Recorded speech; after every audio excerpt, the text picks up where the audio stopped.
betul, Bu.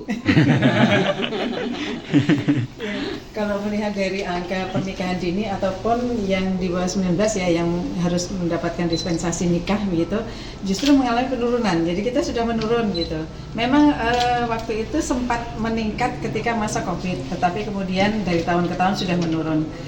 Sekarang sekitar di angka 400-an gitu untuk yang menikah di bawah usia 18, kemudian sekitar 500-an yang menikah di bawah usia 19, artinya total di bawah 19 itu ya 500-an itu.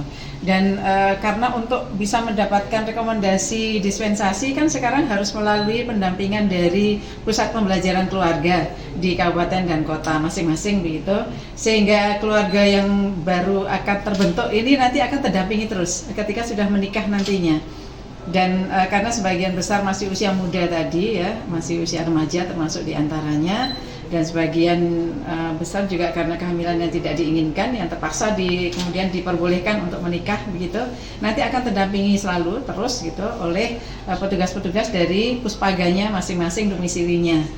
Kita harapkan nanti meskipun terpaksa menikah dini, tetapi keluarga yang baru terbentuk nanti berhasil mencapai ketahanan keluarganya, tidak ada konflik, tidak ada perceraian gitu, dengan pendampingan dari konselor psikologi dan psikolognya masing-masing puspaga tadi.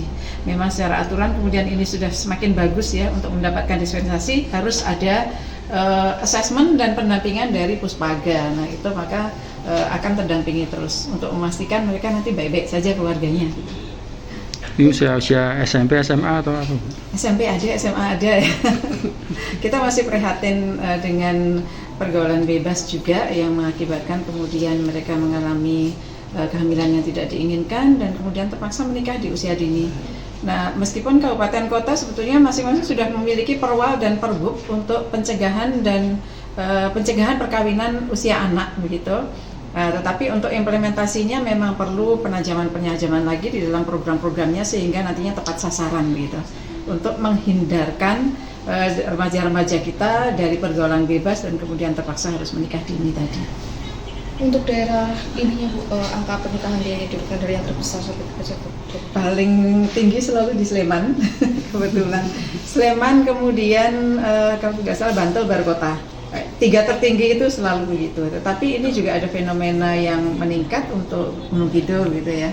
Dan sudah kami informasikan juga kepada dinas yang bersangkutan untuk segera melakukan upaya untuk pencegahannya.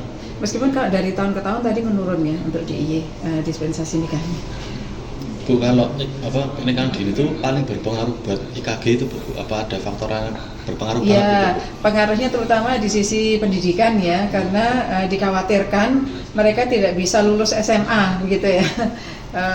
Jadi memang kami dengan dinas pendidikan kan harus bekerja keras untuk pendampingan terhadap para siswi yang KTD tadi, kehamilan yang tidak diinginkan tadi, supaya tetap sekolah.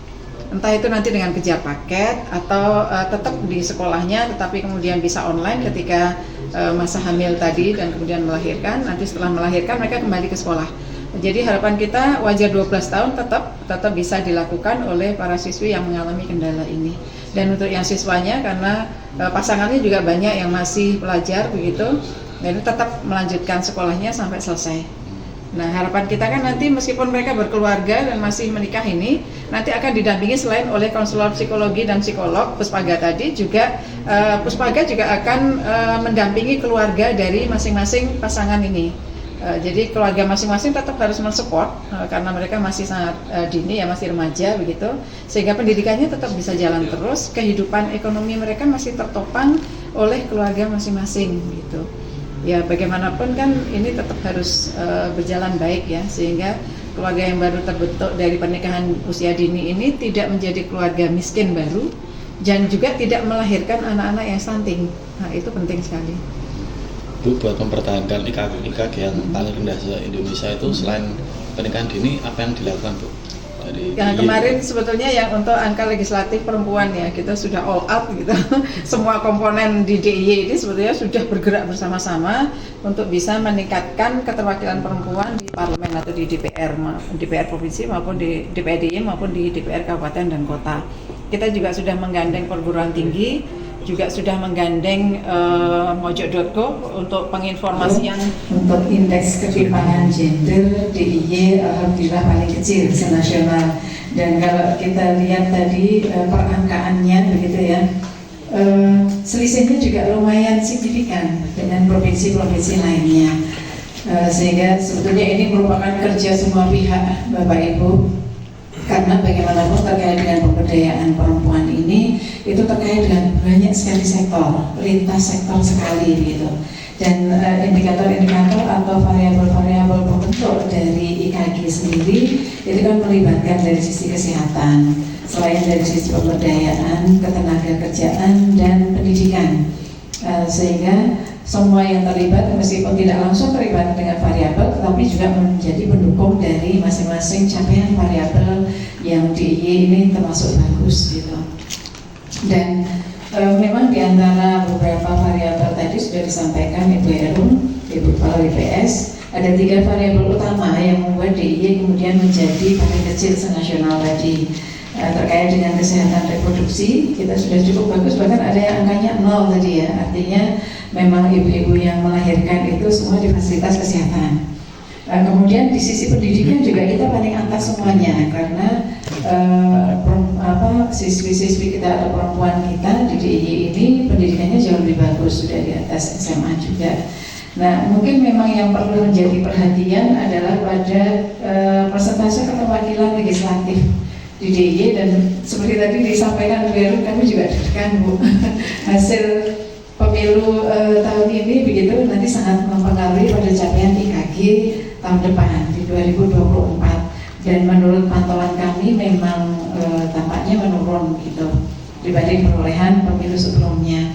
Meskipun sudah banyak sekali yang dilakukan oleh semua yang terlibat di dalam bagaimana meningkatkan keterwakilan politik perempuan, terutama di keanggotaan legislatif, menggandeng banyak sekali pihak juga, bergerak bersama-sama juga, termasuk kita juga mendorong caleg-caleg perempuan ini untuk semakin punya kapabilitas di dalam kemarin berkampanye atau merepresentasikan mereka sendiri ke khalayak, ke masyarakat gitu, tapi tampaknya ini masih perlu usaha keras lagi untuk pemilu berikutnya. Harapan kami nanti PHW-nya Bu, semoga menolong gitu. Nanti kami dekati juga ini parpol-parpolnya gitu. Nah, DIY ini yang memang dari PG kita sudah paling atas nasional. Kemudian IDG kita juga sudah jauh di atas rata-rata nasional meskipun belum ranking 1 karena masalah yang legislatif ini gitu ya. Dan sekarang kita pakai IKG gitu. Nah, harapan kami semua bahwa ini gerakan bersama yang kolaboratif, sinergis begitu antara semua sektor, sehingga harapan kami nanti tahun-tahun berikutnya itu IKG kita masih tetap kecil, didorong juga dengan semakin solidnya organisasi-organisasi perempuan di DIY, kemudian juga mitra-mitra terkait, termasuk perusahaan-perusahaan yang banyak CSR-nya lari untuk pemberdayaan perempuan gitu membantu kami, kemudian juga kampus-kampus, perguruan-perguruan tinggi yang juga terdorong juga karena adanya regulasi-regulasi yang baru gitu, sehingga kemudian makin memberdayakan perempuan-perempuan di DIY, dan kesadaran dari kelurahan-kelurahan karena visi misi DIY juga salah satunya reformasi kelurahan, sehingga semua bergerak baik dengan regulasi di tingkat